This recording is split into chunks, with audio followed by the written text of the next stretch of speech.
오늘 아모스 8장 1절부터 14절까지 말씀으로 용서하지 아니하리라, 용서하지 아니하리라, 이런 제목으로 말씀의 은혜를 나누겠습니다. 아모스 7장에서 하나님은 아모스에게 세 가지 환상을 보여주시죠. 첫째가 메뚜기 재앙이고, 둘째가 불의 재앙, 셋째가 다림줄 재앙입니다. 그런데 이런 하나님의 심판 앞에서 선지자 아모스는 손을 늘어놓고 있질 않았다는 거죠. 아유, 끝났어. 하나님의 심판인데 이제 끝났어. 이렇게 손을 늘어놓지 않았다는 거예요. 아모스가 하나님께 간청하자 하나님은 기다렸다는 듯이 아모스의 간청을 외면하지 않으시고 들으십니다. 아모스의 간청에 응답하시는 하나님, 이것이 아버지 하나님의 마음입니다.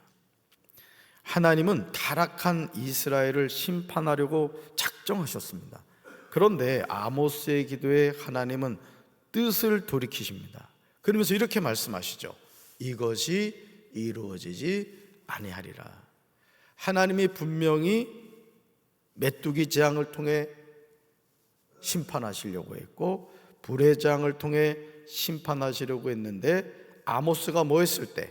간청했을 때, 간구했을 때 하나님은 그 간구를 뭐 하셨다? 들으시고 뜻을 돌이키셨다. 그것도 한 번이 아닙니다. 아모스 7장 3절에서 하나님은 아모스의 간청에 뜻을 돌이키셨고, 6절에서도 하나님은 뜻을 돌이켜 이것도 이루어지지 아니하리라 말씀하십니다.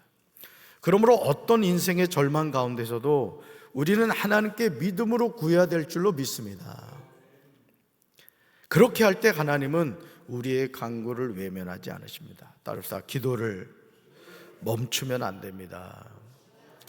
우리는 하나님의 선한 뜻을 다 깨달을 수 없기 때문에 우리가 하나님께 믿음으로 기도하고 또 기도해야 되는 거예요. 아멘.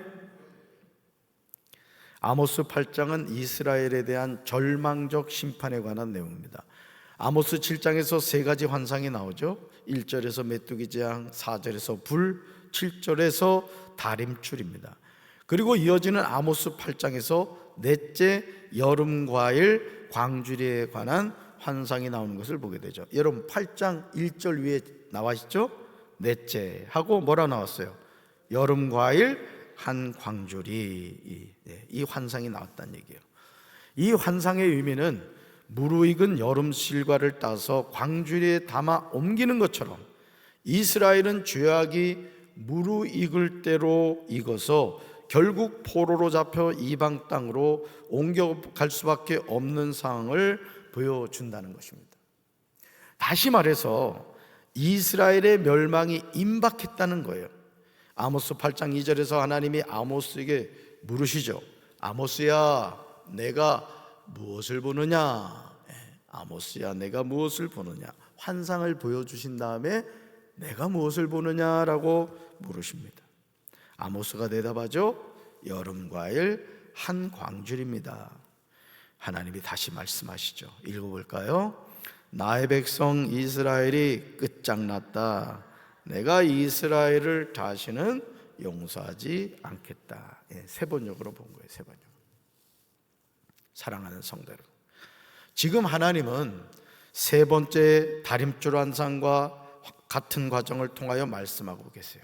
아모스에게 무엇을 보느냐 하시고요, 아모스가 자신이 환상을 통하여 본 것을 대답하자 내가 이스라엘을 다시는 용서하지 않겠다고 말씀하십니다. 일반적으로요, 여름실과 강주리가 추수의 기쁨이나 저장한 곡식을 나타내는 데 사용되었지만, 여기서는 조롱거리가 되고 용서받지 못할 가련한 모습으로 묘사합니다. 아모스 8장 3절에서 하나님의 심판 후에 있게 될 상황을 설명하여 하고 있어요. 하나님의 심판 후에 어떤 일이 일어나는가? 하나님의 심판은 두렵고 떨리는 일이에요. 우리 3절 말씀 같이 읽습니다. 3절. 그날에 궁전의 노래가 애국으로 변할 것이며 곳곳에 시체가 많아서 사람이 잠잠히 그 시체들을 내어버리리라. 주 여호와의 말씀이니라. 아멘. 거다 밑 적으세요. 주 여호와의 말씀이니라. 여러분 이게 무슨 뜻이라 했어요? 반드시 이루어진다 그런 뜻이에요. 반드시 이루어진다. 여기서 궁전의 노래는 베델 성전에서 부르던 노래와 아모스 5장 23절에서 비파 소리와 궁궐 같은 집에서 호의호식하며 아모스 6장 5절에서 부르던 의미 없는 노랫소리 등을 가리킵니다. 이스라엘 백성들이 부요한 가운데 부르던 노래는 끝나고 슬픔만 남아서 애곡하게 될 것을 말합니다. 하나님의 심판은 정말 두렵고 떨리는 일이에요. 그래서 여러분, 한 번 죽는 것은 사람에게 정해진 것이고 그 위에 심판이 있다는 이 말씀을 우리는 간과해서는 안 됩니다. 하나님의 심판을 피해갈 인생은 아무도 없는 거예요. 그러면 하나님의 심판 앞에서 우리가 승리하는 비결이 뭐라 그랬어요? 영접하는 자, 곧 그 이름을 믿는 자들에게 하나님의 자녀가 되는 권세를 주셨다는 거예요. 그래서 우리가 예수님을 영접하고 그 이름을 믿으면 우리가 하나님의 심판대 앞에 섰을 때 우리 예수님께서 우리의 변호사가 되신다. 변호사. 여러분, 왜 많은 사람들이 대형 로펌을 사가지고 재판을 받으려 하겠어요? 그 대형 로펌에는 판사, 검사 출신들, 심지어는 검찰총장까지 한 사람들이 딱 포진하고 있단 말이에요. 법을 잘하는 사람들이 재판에 참여하기 때문에 승률이 높아지는 것이죠. 그러니까 여러분, 축구나 야구 같은 경우도 메시나 호날두, 우리 손흥민 선수도 있습니다만은 그분들이 연봉이 높은 이유는 뭐냐면 그분들이 축구 경기에 들어가면은 승리할 그 확률이 높기 때문에 그런 거죠. 그런데 이 세상 최고의 변호사가 누굴까요? 우리 예수님이시란 말이에요.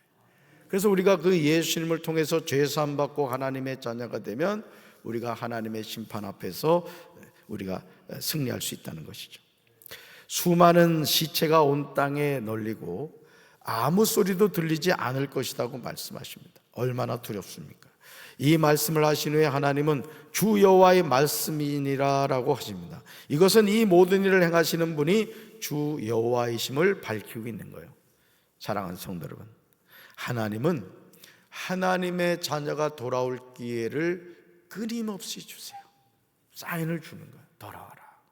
돌아와라. 이젠 돌아와야지 하고 사인을 주신다는 거죠. 죄를 회개하고 자녀의 권세를 회복할 시간을 주십니다. 그러나 많은 사람이 하나님이 주신 이토록 소중한 구원의 기회를 선용하지 않아요. 결국 지옥으로 달려가죠. 아모스 8장 4절 이하에서 선지자 아모스는요, 여호와께 불순종하는 사람들의 실상을 고발하고 있어요. 여러분 4절 이하를 한번 보세요. 4절부터. 그들은 가난한 자를 어떻게 하죠? 삼킵니다. 땅에 힘없는 자들을 망하게 해요. 하나님은 이런 자들을 향하여 이 말을 들으라라고 하십니다. 들어야 사는 거예요. 들어야. 여러분, 하나님의 자녀는 하나님의 말씀을 들어야 사는 줄로 믿습니다. 병이 든 사람은 의사의 말을 들어야 치료를 받을 수가 있는 거예요. 여러분, 약국에 가면 약사들이 뭐라 그래요? 약을 지어주면서 식후 30분 후에 꼭 복용하셔야 됩니다. 이 약은 아침에 드시고요, 이 약은 저녁에 드셔야 돼요. 이렇게 알려준다고요. 말을 들어야 돼요. 들어야 된단 말이에요. 마찬가지로 하나님의 자녀는 하나님의 말씀을 들어야 사는 거예요. 너희가 이르기를 월삭이 언제 지나서 우리가 곡식을 팔며 안식일에 언제 지나서 우리가 밀을 내게 할꼬 에바를 작게 하고 세계를 크게 하여 거짓 저울로 속이며 은으로 힘없는 자를 사며 신 한 컬레로 가난한 자를 사며 찌꺼기 밀을 팔자고 합니다. 당시 많은 부자가 저울을 속여 가난한 사람들을 대상으로 부당한 이득을 챙겨 부를 누리고 있었어요. 그러므로 완전한 인권유린이 성행했음을 알게 됩니다. 여러분, 하나님의 자녀는 정직하게 살아야 될 줄로 믿습니다. 우리가 이 세상을 살아가면서 하나님의 자녀는 어떤 삶을 살아야 되는가 항상 고민해야 되는 거예요. 항상. 그래서 믿지 않는 사람들에게 야, 저것도 교회 다니는 사람이냐 이런 말 들으면 안 되는 거예요. 항상 우리가 세상의 소금으로 세상의 빛으로 하나님의 대사로 또 선지자로 우리가 모범적인 삶을 살아가야 되는 거예요. 할렐루야. 심지어 많은 부자가요, 물질에 대한 욕심 때문에 부당한 이익을 위해 부피를 재는 단위인 에바와 무게를 재는 단위인 세계를 속였습니다. 이렇듯 측량을 속이는 것은 단순한 사기에 그치는 것이 아니에요. 사회의 질서와 정의를 허무는 일이므로 공법이나 정의가 제대로 설 수 없었어요. 하나님은 이런 죄악을 가장 미워하시는 분이라는 거죠. 그래서 우리 하나님의 자녀는 이 세상을 살면서 하나님을 항상 사랑하고 하나님을 항상 경외하는 삶을 살아야 되는 거예요. 할렐루야. 아모스 8장 7절에서 하나님은 분명하게 말씀하십니다. 우리 7절 같이 읽습니다. 여호와께서 야곱의 영광을 두고 맹세하시되 내가 그들의 모든 행위를 절대로 잊지 아니하리라 하셨나니. 아멘. 거기다 밑줄으세요. 내가 그들의 모든 행위를 절대로 잊지 아니하리라. 거기다 밑줄으세요. 하나님은 우리의 삶을 뭐 하신다는 거예요? 지켜보신다는 거예요. 지켜보신다.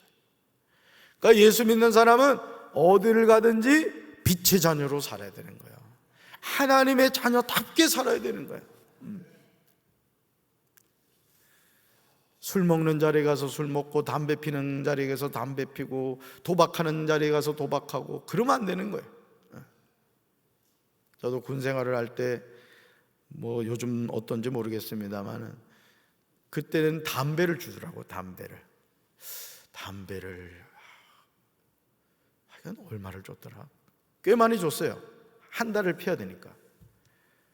그래서 이제 갔더니 그 이제 담배를 주는데 그 주임 상사가 그러더라고요. 주임 상사가 담배 안 피는 사람은 연초비를 준다 그러더라고요. 담배값만큼 돈을 준다는 거예요. 그래가지고 저는 담배를 싫어하거든요. 그래가지고 이제 저는 이제 연초비를 받겠다고 했더니 고참들이 그러는 거예요. 박이병, 예, 박이병, 그거 그냥 놔줘. 그런데 이제 주임 상사님이 그걸 탁탁 커트해가지고 이제 결국 이제 연초비를 받았습니다만은, 너 이제 군대에서 이제 회식을 해요. 회식을 가끔 회식을 하는데 회식을 하면 꼭 술을 먹어. 술을. 그런데 이 고참들이 쫄병들 왔다 그러면 군기를 잡겠다고 술을 딱 따라 놓고 먹게 해요. 먹게. 그럼 뭐 쫄따구들은 뭐 무조건 고참은 하늘의 별이잖아요. 무조건 홀짝홀짝 먹는 거예요. 저 먹었겠어요? 안 먹었겠어요? 안 먹었으니까 하는 얘기지. 안 먹으니까 이 새끼가 안 먹어? 너 죽을라 그래? 너 군생활 너 꼬이려 그래? 끝까지 안 먹었어요. 그랬더니 나중에는 제의를 하더라고요. 저 박이병은 저 음료수 줘. 이렇게 얘기를 하더라고요. 그러니까 여러분, 하나님의 자녀는 어디 가서나 믿음의 결단을 해야 되는 거예요. 그게 하나님의 자녀다운 모습인 거예요. 할렐루야. 여러분 8장 7절에서요, 야곱의 영광은 영원 불멸하셔서 맹세의 근거가 되시는 하나님 자신을 가리켜요. 그 야곱의 영광 거기다 이렇게 화살표에서 이것은 하나님 자신 이렇게 써놓으란 말이에요. 야곱의 영광이 되신 여호와 자신으로 맹세를 보증하는 것은 심판의 내용이 필연적으로 이루어질 것이며 그 맹세가 영원히 없어지지 않는다는 사실을 보여줘요. 그래서 성경에서 하나님이 하나님 자신으로 맹세할 때가 있어요. 여러분, 하나님이 누구한테 맹세를 하겠어요? 우리는 뭐 예를 들어 부모님의 이름으로 맹세하기도 하고 또 뭐 자기 자신으로 맹세하기도 합니다만은 이 세상에서 하나님보다 높으신 분이 있어요, 없어요? 높으신 분이 없잖아요. 그러니까 누구 이름으로 맹세하시겠어요? 하나님 자신으로 맹세하실 수밖에 없다. 그런데 그 맹세는 심판의 필연성과 영원히 없어지지 않는다, 이걸 보여준다는 거죠. 사랑하는 성도 여러분, 주 여호와의 말씀이에요. 우리 구절을 우리말 성경으로 읽습니다. 그날에 내가 대낮에 해가 지게 하고 밝은 낮에 땅을 캄캄하게 할 것이다. 아멘. 여러분, 하나님의 심판의 때에 대낮에 해가 진대요. 밝은 낮에 땅을 캄캄하게 한다는 거예요. 캄캄하게. 여러분, 예수님이 십자가에 못 박혀 돌아가실 때 땅에 흑암이 임한 것 아시죠? 왜 그럴까요? 생명의 빛으로 오신 예수님이 죽으셨기 때문에 그래요. 그러니까 여러분, 오늘 우리의 심령 속에 예수님이 계시지 않으면 우리는 캄캄한 어둠 속에 살아가는 거야. 그러니까 예수님을 믿지 않는 사람은 눈을 뜨고 있지만은 사실은 눈뜬 시각장애인이나 마찬가지라고. 그러니까 그들의 삶 자체를 보면은 정말 부끄러운 삶일 수밖에 없는 거예요. 우리 하나님의 자녀는 빛의 자녀로 승리해야 될 줄로 믿습니다. 하나님의 심판은 우주 전체에 나타나서 누구도 피할 수가 없어요. 하나님의 심판은 예기치 않는 순간에 임합니다. 예수님의 재림은 언제 임할지 몰라요. 그래서 슬기로운 5 처녀와 미련한 5 처녀 여러분 기억하시죠? 그들이 아시죠? 등불 준비했습니다. 그리고 그 등불에 기름도 있었어요. 그런데 누가 늦게 왔어요? 신랑이 더디옴으로 그 등불에 뭐가 쫄아버렸어요. 다 타버렸어요. 기름이 타버렸어요. 그런데 슬기로운 5 처녀는 뭘 가지고 있었어요? 기름을 더 가지고 있었단 말이에요. 그 기름이 뭐예요? 믿음이고 성령이란 말이에요. 그러니까 신랑 대신 예수님이 올 때까지 우리는 믿음을 가지고 있어야 돼요. 믿음을 가지고. 일시적인 등불만 가지고 있으면 안 된다고요. 아모스 8장 11절에서요 주 여호와께서 말씀하세요. 읽어볼까요? 쉬운 성경이에요. 빵이 없어서 배고픈 것이 아니며 물이 없어서 목마른 것이 아니다. 여호와의 말씀이 없어서 배고플 것이다. 아멘. 이 말씀을 잘 보세요. 빵이 없어서 만 것이 아니라고요? 배고픈 것이. 물이 없어서 목마른 것이 아니에요. 뭐가 없어서 배가 고프대요? 여호와의 말씀이 없어서. 그러니까 하나님 믿지 않는 사람은요 늘 배고픈 거예요. 늘 목마른 거예요. 그래서 우리가 볼 때는 참 부럽다 이런 생각이 들지만 영적으로 봤을 때는 산거지인 거예요. 산거지. 그래서 제가 두바이를 가봤더니 그 얼마나 화려한지 몰라요. 나라 자체가. 근데 그 영혼들이 다 저기잖아요. 이슬람교 믿잖아요. 그러니까 이 이슬람이라는 나라를 가서 이렇게 지내보면은 그 튀르키예도 마찬가지입니다만은 혼탁스러워요. 아주 예민하신 분들은 그 투어를 하는 내내 불편함을 느낄 정도예요. 여러분, 하나님이 없는 인생은 배고프고 목마르다는 사실을 믿으시기 바랍니다. 이 배고픔을 우리는 깨달아야 돼요. 기도하지 않는데, 말씀을 읽지 않는데 나는 아무 문제가 없다, 이건 심각한 병에 걸린 거예요. 영적으로. 여러분같이 새벽기도 용사들은 잘 느끼지 못하겠지만은 기도도 하지 않고 말씀도 가까이 하지 않고 예배도 그냥 주일날 한번 올까 말까 하는 그런 사람이 어떻게 온전한 신앙생활을 할 수 있겠어요? 우리 새벽기도 용사들 복받은 자들인 줄로 믿습니다. 끝까지 이 사명을 감당하시길 주님의 이름으로 축원합니다. 이 배고픔을 깨달아야 되고 이 목마름을 우리는 느껴야 돼요. 여호와의 말씀을 구하려고 돌아다녀도 얻지 못한다는 것, 그런 때가 있다는 것. 그런 때가. 이제 우리는 죄악된 우상을 두고 맹세하는 것이 아니라 살아계신 하나님을 두고 맹세해야 될 줄로 믿습니다. 이 세상에 하나님보다 높으신 분이 있다 없다? 없어요. 인간의 생사복은 누구 손에 있다? 하나님의 손에 있다.